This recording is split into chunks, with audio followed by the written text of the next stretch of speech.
development. The parents of suspected serial killer Howell Trae Donaldson just got their freedom back. Donaldson is accused of gunning down 4 people last fall. His parents have been on house arrest for months for refusing to talk to prosecutors about their son. But now the Donaldsons just struck a deal with prosecutors. Fox 13's Gloria Gomez has been following all the late-breaking developments from court. So, Gloria, what happened? Well, the judge announced that the Donaldsons are no longer on house arrest because they are cooperating with prosecutors. Now, the Donaldsons were in court this afternoon. Their attorney announced they worked out a deal with the state. It's not exactly what the state wanted. The state wanted a face-to-face interview with the Donaldsons. Instead, the Donaldsons provided written answers to the state's 2 topics. First topic, if they knew their son's whereabouts during the 4 murders, making sure that there was no alibi defense for Trae Donaldson. And 2, on their son's state mental health, wondering if maybe or not he was facing, now that he's facing the death penalty, whether or not his mental state is at issue. The prosecutors want to know if the Donaldsons knew anything about their son's mental state.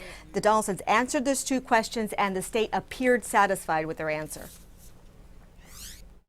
We're satisfied with their answers in that they provided the information to us that we had been seeking from the beginning, which was to rule out any possible alibi defense that they could have offered.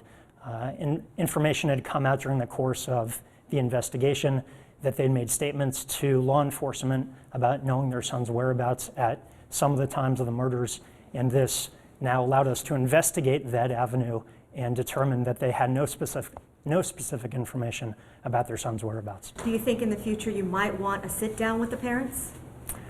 At this point, we don't need that. It's been very difficult, but you know, they understand the seriousness of the situation, and they have no ill will or hostility towards anybody as a result of this.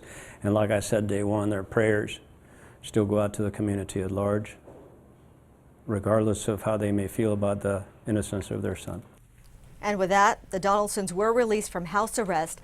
They are no longer in contempt of court. Their attorney says once their ankle monitors are taken off, they will be free to come and go as they please, and they are eager to see their son after all these months of not being able to visit him in jail. Keep in mind, he is facing 4 counts of murder, and he, if convicted, he could face the death penalty. But keep in mind, Linda, the state kept the door open to the possibility that down the road they may want a face-to-face with the Donaldsons, but for now, they're satisfied with the answers they gave. All right, Gloria, I know you'll keep on top of this. Thank you.